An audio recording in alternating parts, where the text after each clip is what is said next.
Hey there, everybody. Thanks for joining me for another one-man review. Today I'll be taking a look at this little rhizozine Distance by M. Patrinos. This was printed at the Rhizo Lab at SVA, so I think this is probably a student project in a comics class. And really, really good book, really well rendered.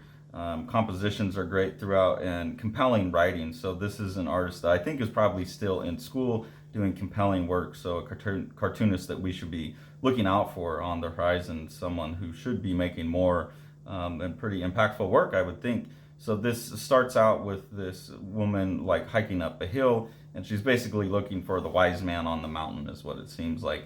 And she comes across these like really strange sculptures made out of rocks and lichen, and then is basically introduced to this man who's making these sculptures. Here you can see that he's like blown up this giant balloon, so it's kind of like a Fabergé egg type of thing where he pops the balloon and the lichen has grown around it. So really interesting kind of idea for maybe this is something that this artist has actually done. I could imagine this actually being a sculpture process in someone's artistic practice that they've done, and then now they're like making bigger in a fantasy sense. I'm not sure. That's just a guess. It seems fairly practically possible to me. Anyways, this character goes up and meets the old man, and then they come and they have a talk, and the talk's like a interesting kind of philosophical talk about generations and growing up and the wisdom that someone gains, the idea of time travel, that we're always moving forward in time, you just did it faster than most. So like she's kind of like someone who's maybe matured too quick. It's a bit allegorical. Some of the allegories a little bit veiled to me. I think this is definitely someone dealing with some circumstances in their life or some philosophical ideas about life that they have. But I found it like pretty compelling. And in the end, there's like a message of, you came to me with purpose. What binds you to that purpose is sacred. I watched you decide to make the struggle to get up the mountain. Do not forget, do not falter. So I think this is someone like thinking about at least getting older, and whether they're going to get static or not, whether they're going to become the wise old man on the mountain, or whether they're going to keep climbing and keep struggling. And that's pretty compelling to me, because like I'm in my 40s now, and it gets harder and harder to keep pushing. It's easy to want to become the sedentary old guy just making lichen sculptures on my porch.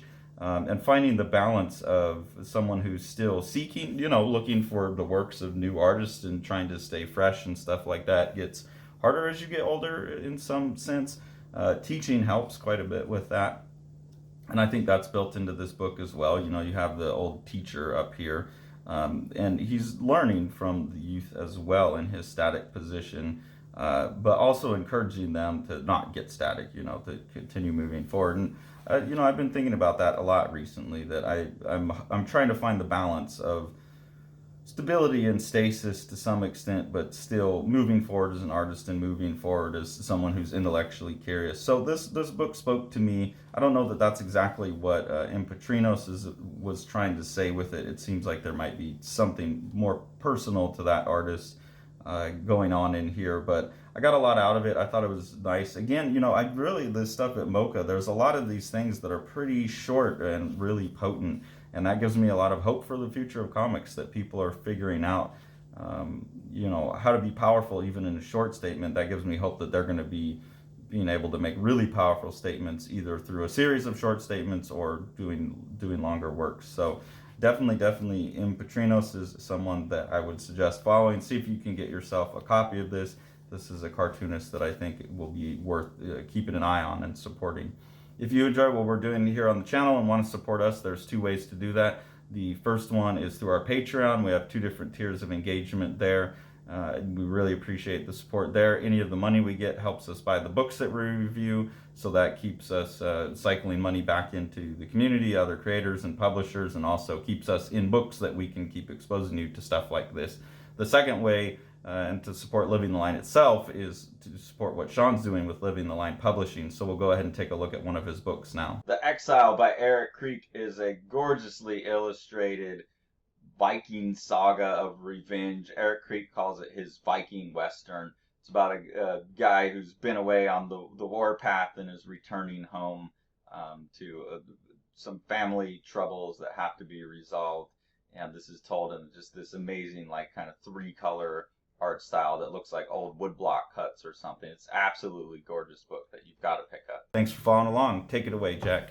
You want to see all these books? Smash that subscribe button and the like button and the bell, and then you get them.